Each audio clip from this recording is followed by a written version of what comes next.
Good afternoon and welcome to the 161st colloquium of the Center for Scientific Information. Today we have a seminar called Ethics of Scientific Publication, Deficient Institutional Responses. And this is going to be a talk by our guest, Dr. David Sanders. Dr. David Sanders is an associate professor from the Purdue University. He also has earned his PhD in biochemistry at the University of California in Berkeley. He joined Purdue University in 1995, where his research has focused on viral entry mechanisms, gene therapy, and biodefense. He's also credited with the discovery of a key biochemical reaction involved in retroviral infection, and is the holder of not one but 2 US patents related to innovative gene therapy delivery methods. His work on Ebola virus and viral transmission from animals to humans has led to international recognition, and he is frequently invited to speak on topics ranging from ethics in science to public health and biodefense. So with great pleasure, I would like to give the floor to Dr. David Sanders. Thank you very much. Thank you for the opportunity to speak to you today. Just was talking something briefly about Scott Jeffers. So just how many of you in this room know Scott Jeffers or heard of Scott Jeffers? Just one. Okay. Well, then I'll just tell you the story later yourself. I don't have to share the story with everyone else. I do want to tell you one little thing. I was at, it's called Miragoy, the cemetery Miragoy. So I was at the cemetery just before coming here, and there was a tombstone of a college professor there, and it said published but still perished. And so with that, just like to start to tell you a little bit about my journey towards working on the issues of scientific research integrity and on the scientific literature. And it started, just by the way, there was mention of my university, Purdue University. How many of you have heard of Purdue University before? Okay, so do you know that Purdue University is where the first person and the last person to step on the moon, they were each Purdue graduates. So Neil Armstrong and Gene Cernan were each Purdue graduates. So that's one of our claims to fame, just to put it into context. Okay, so, no. Oh, I have to point it this way, right? No, that still doesn't work. I can just use this, Right, it starts here. This is Mono Lake.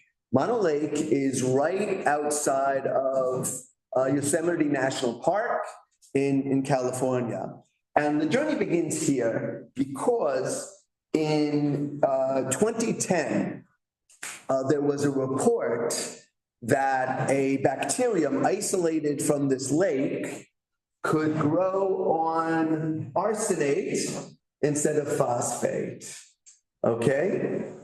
And I have a very short commute to work, but I heard it just in that time. And I said, that's absolutely impossible. I happen to have worked on phosphochemistry when I was a graduate student, and arsenates cannot substitute for phosphates. If you make a bond with a arsenate, it just falls apart. Okay, you cannot build nucleic acids out of arsenate. So I knew immediately that there was something seriously wrong with this paper. It was going to be published in Science. It was on the front page of newspapers all over the world. There was this huge press conference. So I went and looked at the article, and then I looked at the supplementary material, and sure enough, the authors already knew that their arsenate was contaminated with phosphate. End of story. They were growing it in this huge amount of arsenate. So the bacteria is interesting because it's resistant to arsenate, but they were growing on phosphate. And all of the evidence they were supposed to have in this paper that they were growing on arsenate was absolute garbage. I mean, it was really a scandal. And I started looking into this more, and there was a failure on behalf of the media. There was a failure on behalf of the peer reviewers. Peer reviews, somebody, a journalist got the peer reviews. They were absolutely dreadful. They didn't know what they were talking about. They didn't know any chemistry. So science didn't handle it correctly. It turns out that there were, I think, 6 technical comments about this, about how terrible this paper was, but they still decided to publish it. And I contacted the authors and said, hey, take a look at the evidence here. This paper is simply wrong. They wouldn't respond. Whole story. So I wrote about this. Other people more prominent than I also wrote about this. It has never been retracted. Okay? And the authors have not admitted that the paper was garbage. All right? So I was worried about this because it said something bad about science. It betrayed science. So I started looking into it, and I started speaking to people, give lectures like this around the world about what were the implications of this and what do we need to do to fix the system.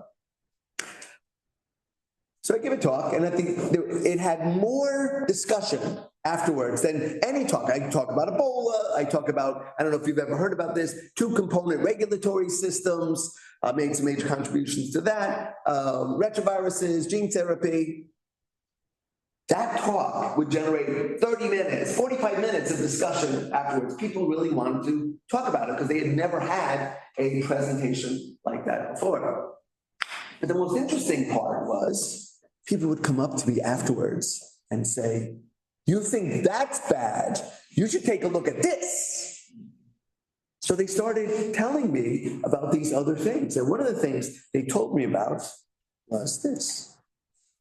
So this is, and I'm not sure about the crowd, so I'm sorry if I'm, telling you things that you know, but I'm going to, try to explain this. This is called an immunoblot, also referred to as a Western blot. Okay, what happens in this experiment? Have a mixture of proteins, you add some detergent, that detergent puts a charge on the proteins, they migrate through a matrix, sometimes referred to as a gel, and the little things make it through the matrix faster, and the smaller things get held up by it. So what this does is to separate proteins by size. Large ones don't make it as far, small ones make it far. What we then do is take those proteins, transfer it to a piece of paper, and then we add some antibodies that recognize the particular protein that we're interested in. There are lots and lots of proteins here. We don't want to look at them. We just want to look at a specific protein.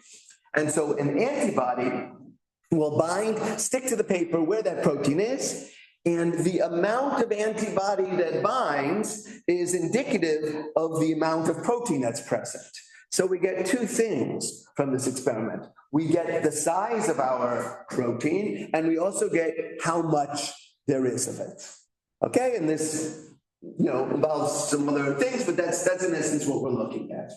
Okay, this is a particular experiment. Is there anything peculiar about this image? And you don't have to be an expert on immunoblots to be able to see it, but is there anything peculiar about this image? And I'm a college professor, so I ask questions. Fabricated, in the lower part. So in the lower part, yeah, excellent. So it turns out if you look at this, 3, 4, and 5 are duplicated in 6, 7, and 8. Okay? And I'll say, bands look like bands. It's hard to see it, and it turns out that 1 and 2 probably related to number 10 too, but that's neither here nor there. This one's really obvious, and it's I don't know if you can get this one, but bands look like bands, right? But it's not the bands. It's, to use a technical term, it's the schmutz that tells us what is the problem. And so the bands would say, but here's this little dot here, and here's this little dot here. That tells us these are identical. This was published in a prominent journal, Proceedings of the National Academy of Science. So I wrote to the journal and I said, there's a problem here. And images, can get duplicated by accident, right? I have an image here, I think it's this image here, and I reuse it. That can happen. This cannot happen by accident, okay? Within this one image, they are reproducing this. That cannot happen by accident, okay? That's not honest error. And so I write to them, and the authors say, if you quantify across the band, they're not the same. They sent me the data.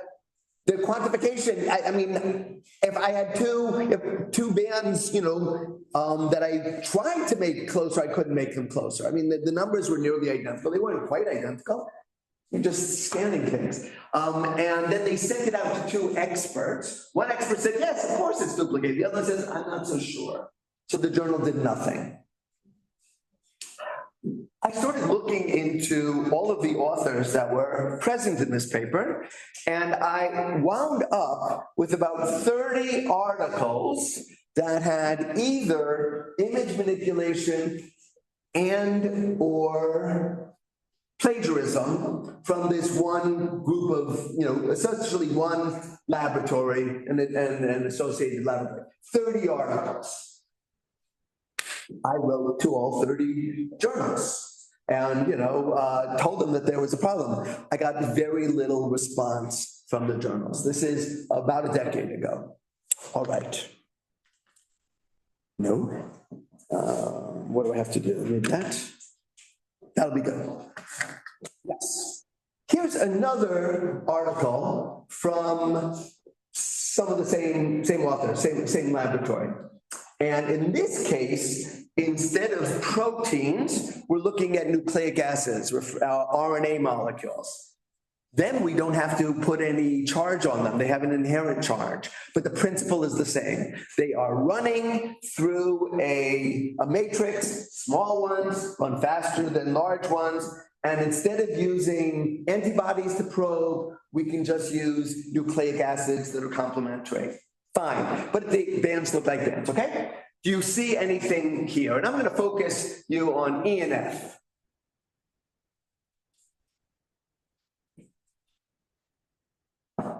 I know it's hard to see from back there, but sometimes, it's more fun if you find it than if I tell you. E and F, yes. I'm going to focus you on RNU6. RNU6, the bottom panels in E and F.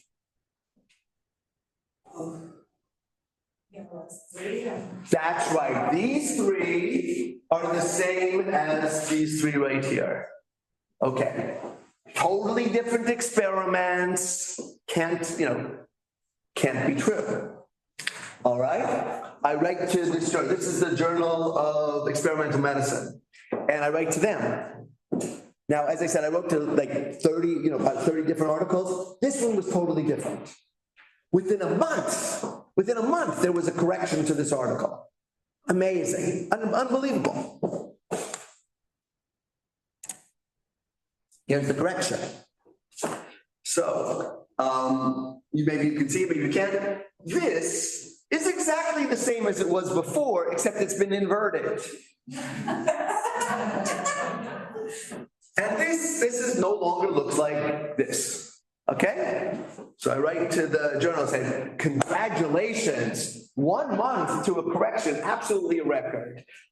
I still have some problems. Number one is, how do you know that this is right now when it wasn't before? All you've done is flip it. We know, case closed. So I said, well, wait a second. I happen to have been working on another paper from these same authors, first and last author, from a paper 3 years earlier. And I found some problems with it. But I found some problems with it, but I don't know. I have this part of my brain that remembers these images. It's terrible. What a waste. And I remembered this right here.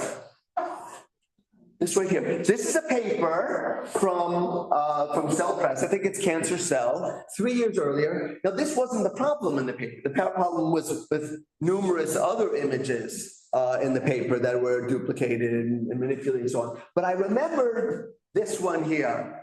And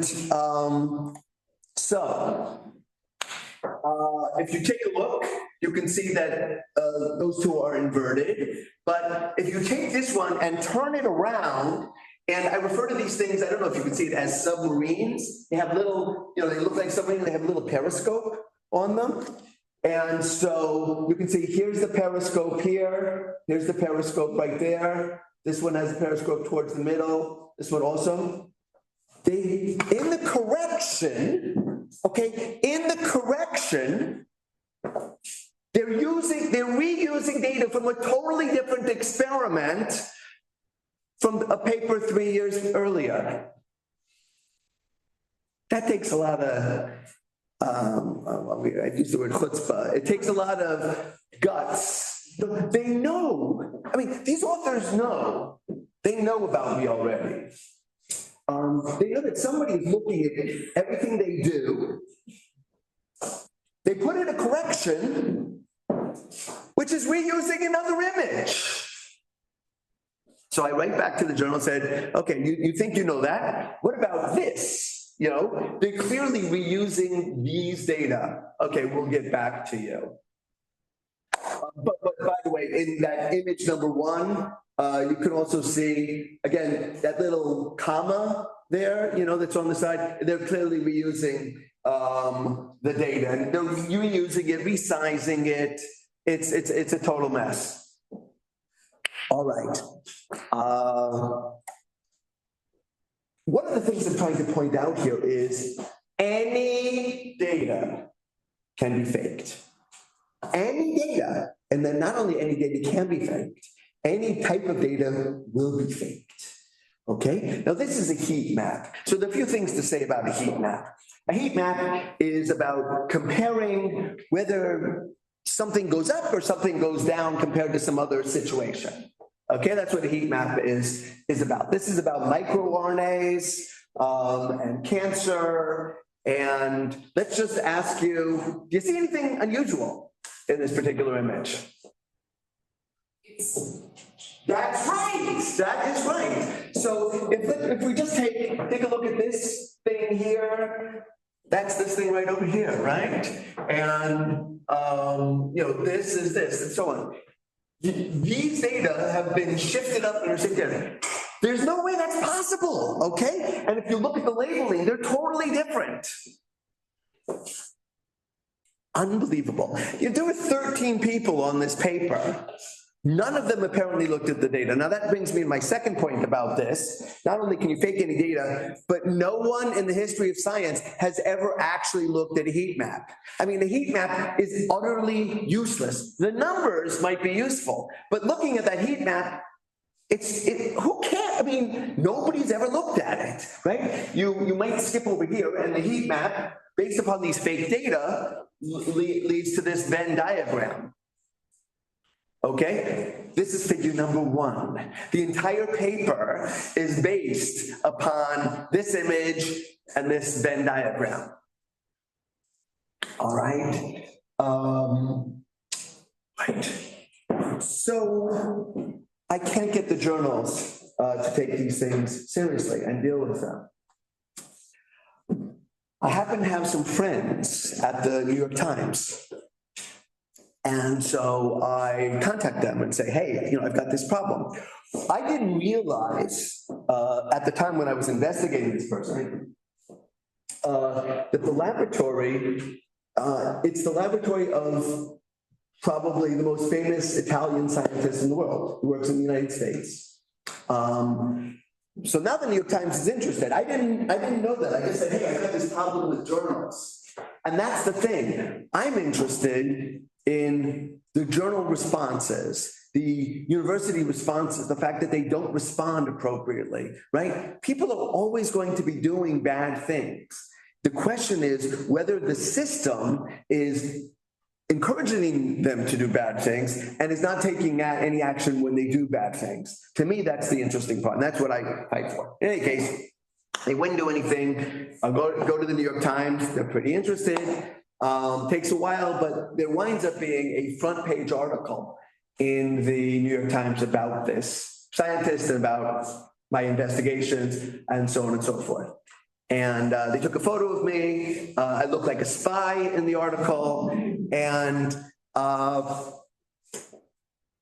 that really, in the United States, made a tremendous difference in bringing attention to this issue, that particular article. The other article also resulted in the individual who was the target of the article suing me, suing the New York Times, suing his own institution twice. The suits were all dismissed at summary judgment, which means the judge has said there's nothing here. He sued for defamation. And I mean, he said, I don't have the quote in this particular talk, but he in essence said, for my case, not only is some of what you're talking about, just my opinion, and you can't sue for opinions, but everything I said was true. There are problems with his papers and so on and so forth. I never said, and this is what's very important, I never said who did it, right? I never said he's responsible for this. All I said was papers that have his name on it and papers that have all these other names on it have all these problems. And that's very important in the legal context. Just as an aside, it's a fascinating, this case keeps on going. He didn't pay his first set of lawyers. So we got a second set of lawyers, and a second set of lawyers had a clever idea. I'm gonna put, because what have happened, the first set of lawyers, I'm gonna put a lien on his house, which means if he doesn't pay us, we can take over the house. He didn't pay a second set of lawyers either. So the first set of lawyers sued, won $1 million judgment against him. The second set of lawyers sued and won a second set of lawyers. The sheriffs went into this guy's house and took away his art collection to pay off the lawyers who he hadn't been paying. I mean, you got to pay your lawyers, all right? That's a pretty simple thing. And then he sued Sotheby's because he thought they undervalued his art, which was sold at auction to pay off his debts.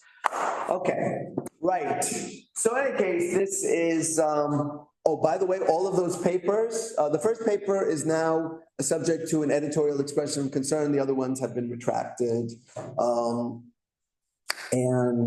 Oh, no, well, two of them are actually subject to editorial expression of concern. Some of the retraction, I couldn't tell you how many corrections and retractions we've had, but quite a few of the papers out of that 30 are now either subject to a correction or retraction. Some of them, I originally got a correction and I said, not good enough, you haven't addressed all the issues, and they wound up with a retraction afterwards.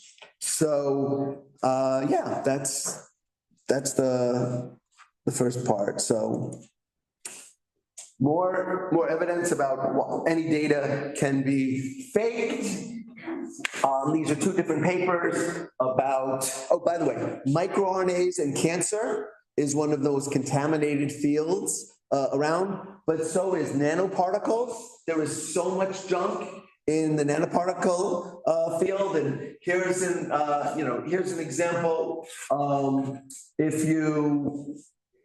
If you look at some of these data, this is from a different paper. These data, you can see that they're the same. There are other things that are similar in this, so you can fake nanoparticles, sizes, and things like that. Here's another thing. Going back to and that's a French case, and as my understanding is that in France they have a very strong civil service, and even if you do stuff like that repeatedly, you can't be fired. You can be denied future grants, right? But you can't be fired just by doing that sort of thing. We have another one. This is, and again, as you notice, I haven't mentioned any names here, right? We're not talking about names. We're talking about institutional responses. That's what I'm interested in. Here's a paper published in a prominent cell journal. I think you can see, this time I've made it easy, that the things in the boxes are identical, the ones labeled 20, 40, 5, and 50. Person at Center of Genomic Regulation at Barcelona, this center was notified, so they decided to get an image specialist to look into this.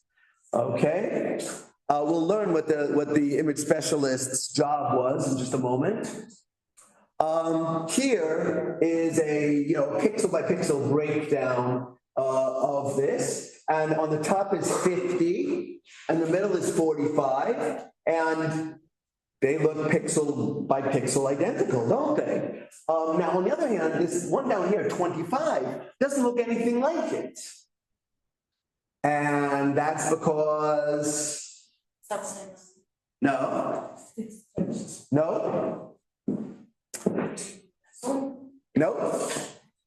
All good answers, but not the right answer. No, it's not. That's what they concluded. That's what they concluded, that 20 is not related. The 25, I'm sorry, I just gave it away. 25 is not related to 45 and 50. The answer is they were supposed to be investigating 20, not 25. So neither the image specialist nor the Center for Genomic Regulation, whatever it is, nor the journal Cell cared about the fact that they had analyzed the wrong band. Okay? But the first one should be case closed. I mean, they're pixel by pixel identical. Not good enough for our expert here. Now, our expert, I'm telling you, his job was not to evaluate whether these two things had a common origin, two images. His job was to show that they didn't. So he's going to do another analysis.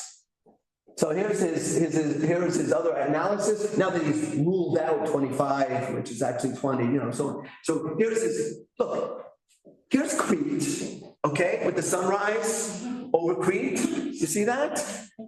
And these are identical images. I don't care. He's got some arrows pointed to some non-differentiating feature there. I don't know, what that is. The principle here, if I take two different photographs of the Mona Lisa, but one of them has some slight reflection or it's slightly this side, you wouldn't conclude that these are two independent images. Right? They're both of the Mona Lisa, all right? And it turns out that as you copy things, there are compression errors, there are other things that happen when you duplicate an image. The standard should be, how likely is it that two images have independent origins, right? And yet look so similar. How likely? Here the answer is, it's impossible. All right, there is no way that these two images could be, and it's in the same, they're right next to each other. There's no chance whatsoever that these are independent images. They're clearly copied images, but they concluded, and the institution says, oh, a person is innocent. Journal says, the institution says the person's innocent, so we think the person's innocent. Goes on. That's that. It didn't get nothing happened there. All right. Any data can be faked. This there's another one currently under investigation. This is immunofluorescence. Immunofluorescence, in essence, instead of the antibody binding to a protein on a piece of paper, the antibody with a label, and sometimes it's some other type of dye that's not an antibody, is in this particular case, these are antibodies. It is binding to a spread of a cell. So we have spread cells on, let's just say, a microscope slide, then we add the antibodies, and the antibodies will give you a light where the protein is found. They also provide some semi-quantification, not really good quantification. All right. So, well, these are two totally different cell types. Cell lines, really. They have nothing to do, they have to be independent. And yet, what we can see is in that green box, it's exactly the same as this green box here. And this yellow box is exactly the same as yellow box. It's different colors, but that doesn't matter, right? They're exactly the same cells. Impossible that these have some divergent origin. They clearly come from the same image. What's interesting is that, so these are both the same as this one is not. So what they do is they take this image, they take this, and they combine it with this image, and look, they don't lie on top of each other. Of course they don't, because this doesn't come from the same set of cells as these images. These images are the same as those up there. And we can also take a look at some of the close-up. Looks to me like an ice cream cone with a bite taken out of it. And so you can see, that those images are the same little dot in the corner. We also have Sri Lanka up there with an island off of it. There's no question, absolutely no question that these have a common origin. Trying to see if I. Right, I have some more examples of showing how they are, exactly the same. Write to the journal contacts the authors, they say, the journal gets back to me and says, they explained how they generated the images, there aren't any problems. I said, there's no way you can explain how you generated the images and get this result. Right? That's absolutely impossible. There's also a Western problem in the same paper. There's another image issue in this paper, but this is not. You can't do two different cell spreads. You couldn't do two different cell spreads of the same type of cell, let alone two different cell types, and wind up with these data. The journal isn't investigating, but but there's an investigation going on about this. All right, last example. And then we're going to talk about some solutions. I mentioned I started this talk with a gravestone, right? On my gravestone, I wanted to say, discoverer of ovarian cancer in males. Okay, that's what I wanted to say. And I'm just going to tell you, because people, I know when I live. This is not about transgender males and so on. Okay, this is simply about ovarian cancer males. And so that's shown here. This is from a paper in a journal called Oncotarget. How many of you have heard of the journal Oncotarget? All right. I hope none of you have ever published in Oncotarget. Terrible journal, predatory journal. But here's typical sort of thing that's published in it.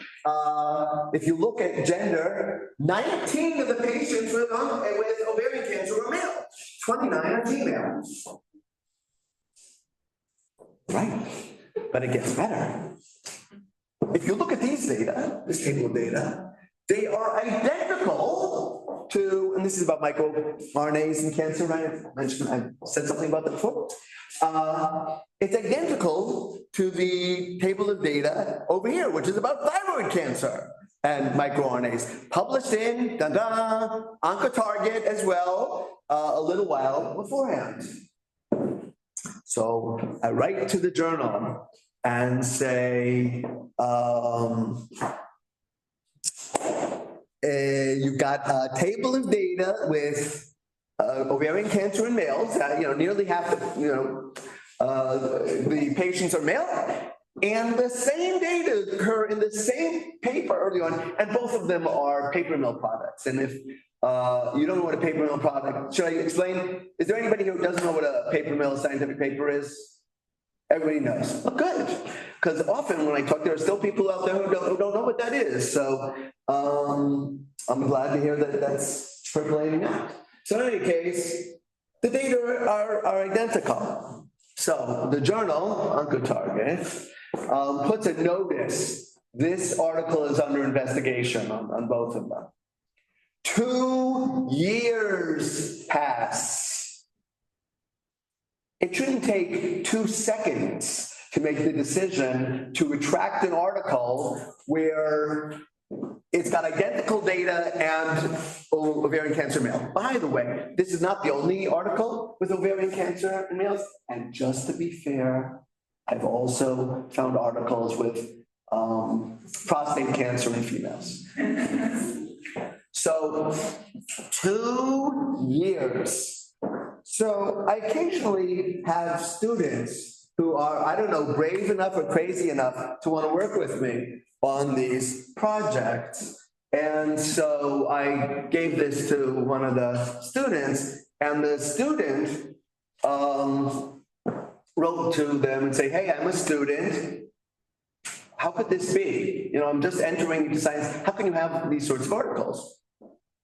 Then, in my instruction, she started writing to all of the members on the editorial board and said, are you aware of, she asked me 2 questions. Number one is, are you aware that you were on the editorial board of this journal? And the second question is, are you aware of this sort of stuff which is published in your journal? Most of the responses that she got back is, no, I wasn't aware. I've never reviewed for this journal, and so on and so forth. And the editor-in-chief wrote back to the student and said, please don't write to the members of the editorial board. They have nothing to do with this. Well, you could see, she was taking screenshots, the editorial board was shrinking with time. They then retracted the 2 articles.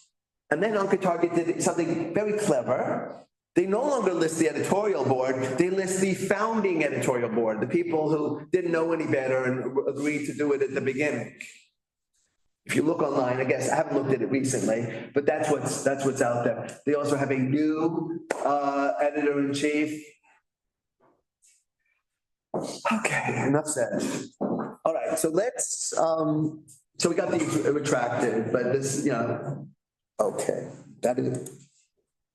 So I've talked about problems, and it's important to identify problems in order to know how to solve them, right? You have to understand the system. And so, and I say, when I was working on this a decade ago, there were only a small number of us doing this sort of thing.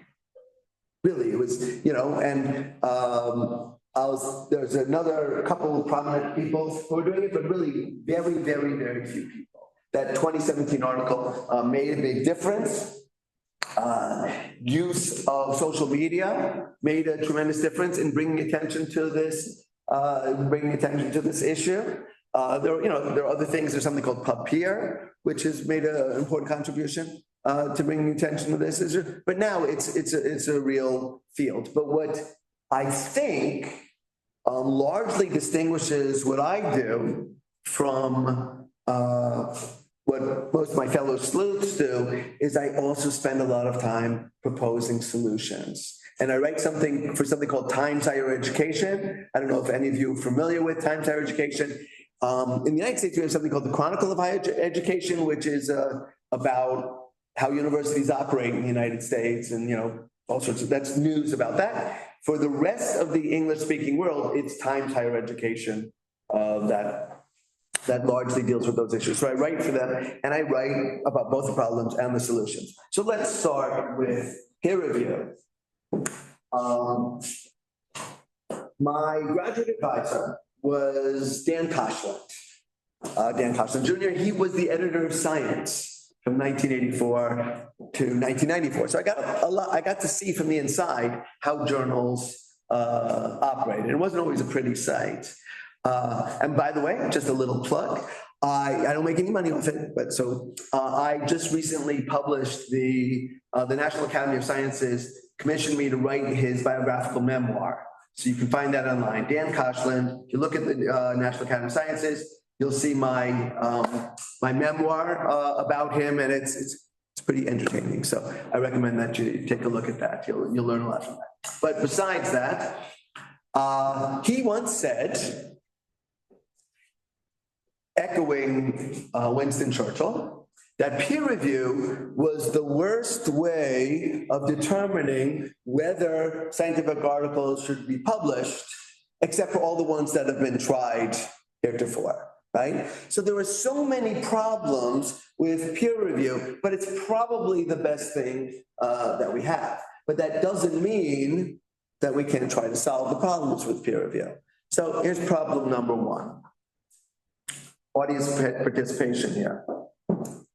What is the reward for doing a good job at peer review? Zero. I mean, you may feel good about yourself, your contribution to the scientific endeavor, it makes no difference. And I'll come back to that in a second. What is the punishment for doing a bad job at peer review? The worst thing that can happen to you is that that particular editor won't ask you to do it anymore. For most people, that's not a punishment. Okay? So there is absolutely no transparency, no accountability in it. How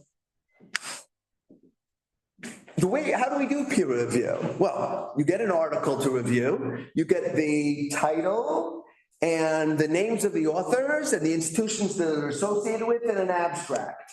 And they ask you whether you want to review it or not. All right? Totally wrong system. People review on the basis of who wrote the article and what institutions they're associated with. There's an inherent bias in it. We can talk about, there continues to be a bias, scientifically demonstrated, against female authors. There are biases in the system. And so people not only make a decision whether they're going to review or not on the basis of who the authors are and institutions they're associated with, but they also will do the review on the basis of that. I heard so many people, if it's such and such a person, I'm going to go easy on them because I expect they know what they're doing. What's the problem with that? The problem with that is that person, Mr. Important, Dr., hair professor, doctor, whatever, is he generating any of the images, doing any of the experiments, writing the paper for? No, he's not doing any of that. So you've got some perhaps undertrained, student or postdoc or whatever doing it. But if you just had that person, you wouldn't necessarily trust them by this system.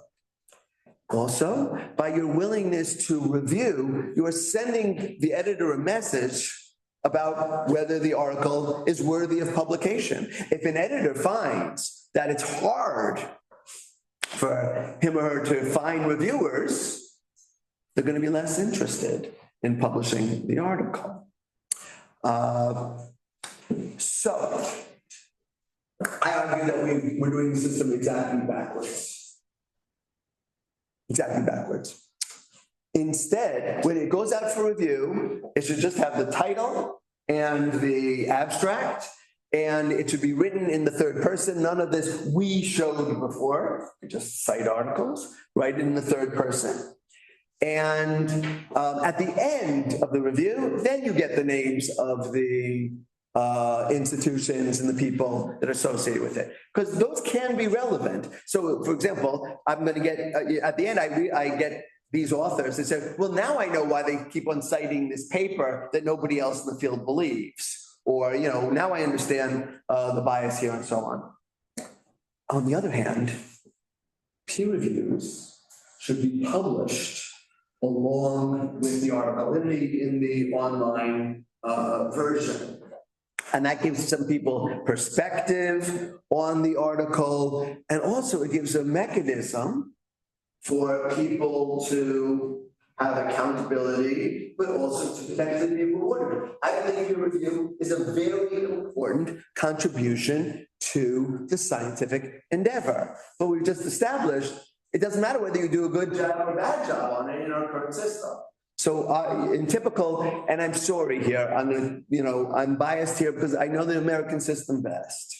When you have your CV, you have research articles, then review articles, then posters and presentations. I argue there should be a fourth part, your peer reviews, with links to your peer reviews. Now, I have to write an annual report for my head of my department, and I have to list all the journals for which I have done peer review. Two problems with that. In most cases, the head of the department couldn't necessarily confirm that. I'm doing it anonymously. And second, I'm sure she spends about a nanosecond actually looking at that list. It makes no difference whatsoever. So here we can actually see whether somebody is making a meaningful contribution to the peer review process. Okay. Post-publication peer review.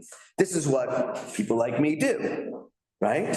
We look at an article after it's been published and evaluated. Post-publication review is just as high quality and should be taken just as seriously as pre-publication review. It's obvious that the people who did pre-publication peer review weren't doing their jobs in this case. All right? So there's no reason that pre-publication peer review should be privileged. And if the issues found in post-publication review would have led to an article not being accepted, it should probably be retracted.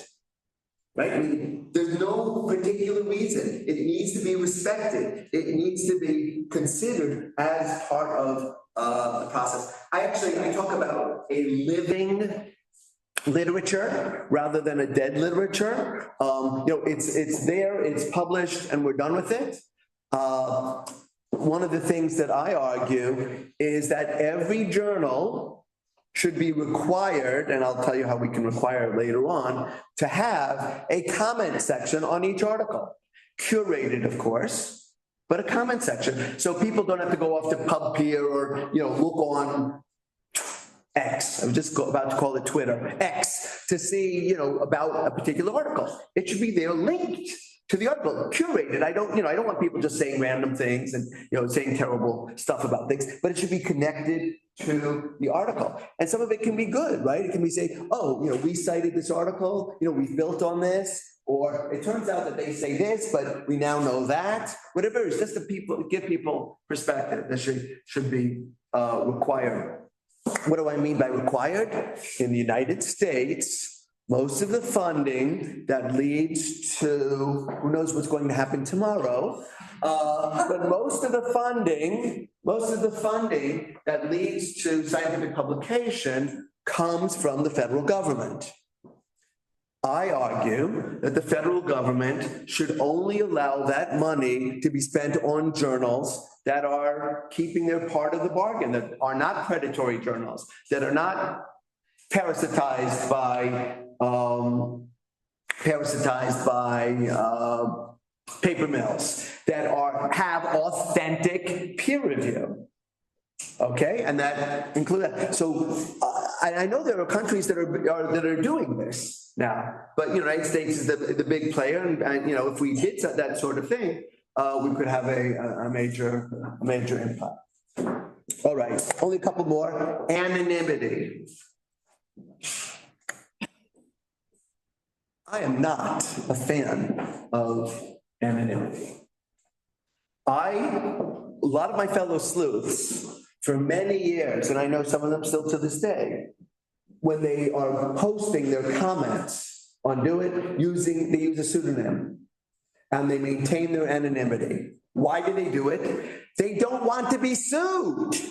It's not fun being sued. It took 5 years for me to resolve it, even though I had done nothing wrong and there was no jury, there was no trial. The judge just took 5 years in order to make a decision that there was nothing, there was no basis for the suit. Now, I will tell you, I learned a tremendous amount about the legal system in the United States. My own lawyer said, it's not too late to go to law school. You'd be pretty good at this. But the most fun part was something called discovery in the United States, where you can say, okay, they got documents from you, we get documents from them. I got to see the documents. I got to see that journal editors were conspiring with those authors. They were divulging my name, which they're not supposed to. I'm open. When I make my complaints, I believe in open science. I was making them openly, but they're not supposed to be sharing them with the authors. That's not supposed to happen. Not only were they sharing them, they were actually said, the editors were saying, we're going to investigate my articles. We're going to take revenge against him. So I understand why one might want to do anonymity. I don't believe in it as a general principle. I believe that science, if I'm going to say there's a problem with an article, I need to be open about that. That's something that we should do. And then, people attack me. But the other thing is, the reason that I could be attacked and sued and so on was there weren't very many of us then who are willing to. So when there are just a few people, then they can go after you. But if you stand together, when you're all doing this in public, it's much less likely that individuals are going to be targeted. So finally is conflicts of interest. Okay, journals. What are journals about? I'm sorry. They're about making money. Okay, journals are about making money. And they used to be, the societies doing it. They've all offloaded, almost all these societies have offloaded their publication to some large publication company that does that. And they're all about money. And money is connected to reputation. And if you retract something, it means that somehow, you're not doing a good job. Well, you're not doing a good job. You should admit it and do a better job. But instead, they just want to deny it. Here's one of my most radical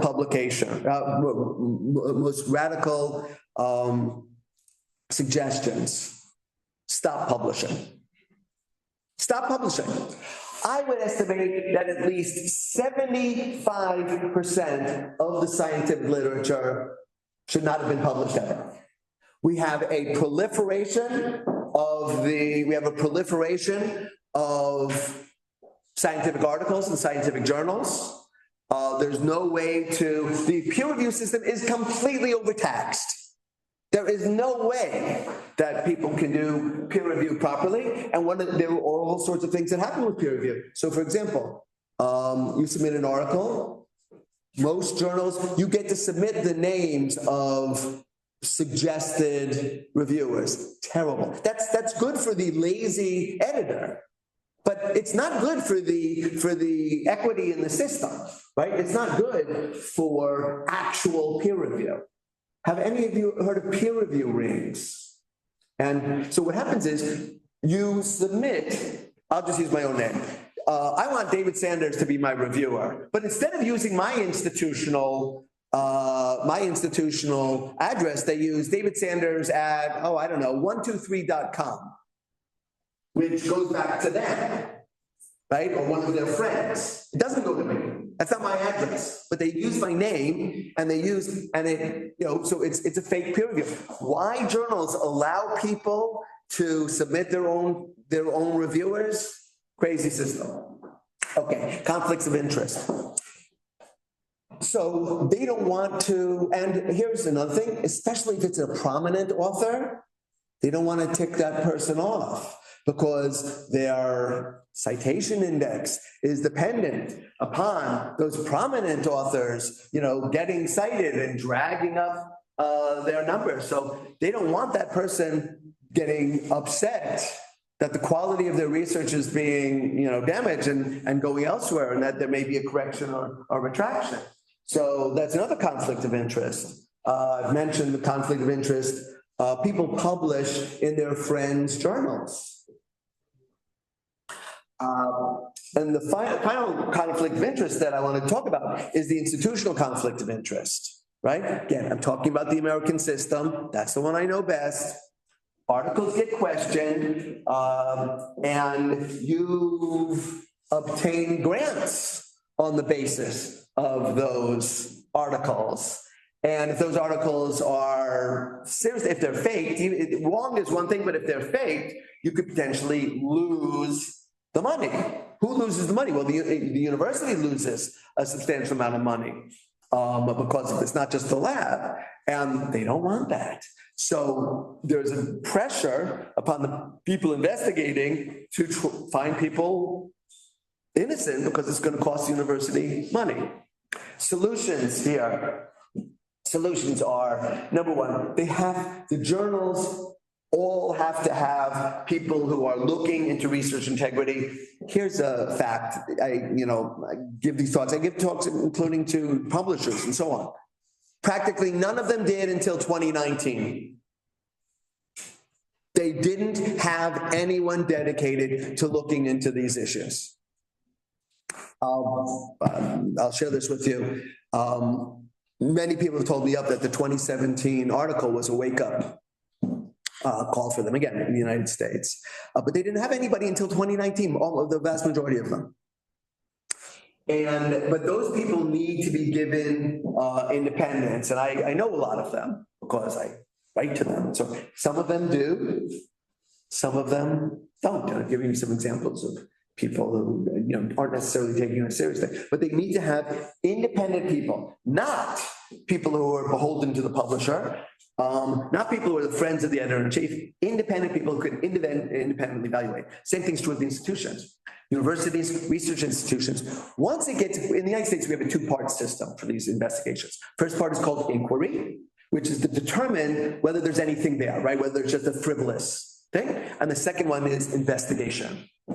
I argue inquiry can be done in-house, right? You've got to sort. You can't just, constant. But once it moves to the investigation stage, it should be people outside of the university, people who have some sort of expertise in these things and don't have the conflicts of interest that are. So I think that's all I have.